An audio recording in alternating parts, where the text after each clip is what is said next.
I'm Kimari Cook. I'm the Director of Education and Inclusion on the Diversity and Inclusion team. I am Jessica, and I am the new chair of the People Living with Disabilities, ERG. Hi, I'm Tiara, and I am the co-chair of She Is.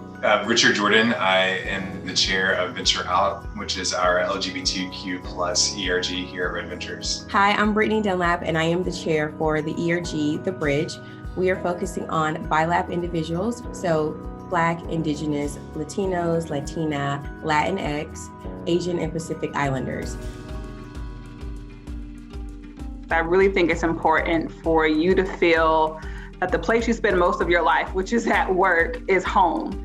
And ERGs help to create that sense of home where you see people who look like you hear experiences that you might not have heard before. Having a group like this, super important to me personally, and I think this can resonate with a lot of individuals in our community, is that we truly feel comfortable bringing our full selves to work. There's tons of data to back up the fact that talking about your weekend, bringing a personal aspect to your work in the full form is super important, so that you're not focusing so much on hiding, your true feelings or yourself, and focusing more on the work at the end. It's super important when thinking about women that we are centering an intersectional lens and making sure that we're thinking about all women, not solely one type of woman or what the default might be for folks when it comes to mind, but making sure that we're really taking in consideration the different nuances for different experiences of folks who identify as a woman.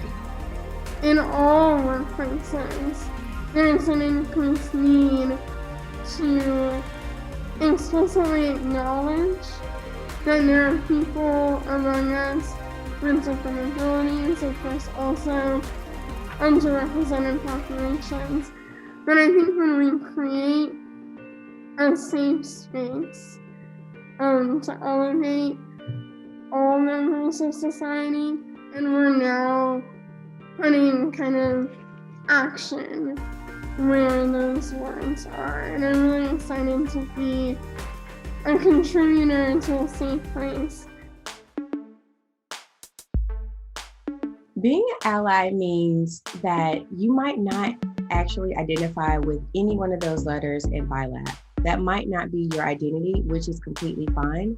But what we're hoping for is that you want to learn more about different cultures and races, that you want to be a part of our events and help grow and make change at Red Ventures, that you want to roll up your sleeves and think about things from a different lens and be creative and gain a new perspective. Sometimes it may mean being out protesting. Sometimes it might mean correcting a behavior that you saw that you didn't like. Sometimes it's just a gentle nod to someone, letting them know that you understand their perspective.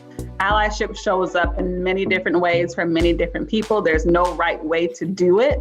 I think it's just important to let the communities know that you're there to support them, and you do that support in the way that feels most innate to you. And the more of us that do it every day, I think it makes it easier to practice.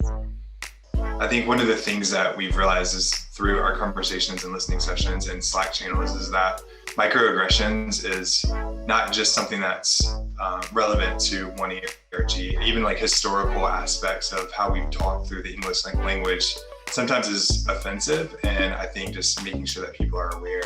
I think that being an ally is equal parts of listening, speaking up, and speaking out. And there's a difference between the speaking up and out to me, because you can't be an ally if you only do it when it's safe and when it's comfortable for you. And it's not conducive to change by letting me know as a woman that you're an ally to me. I want folks to let other people know that you're an ally through your actions. Being an ally means using our privilege to support those who are traditionally not on it. For me personally, although I identify as disabled, I also recognize my privilege as, a white person, as a cisgender person, etc., etc. And I think that's so great about us all coming together.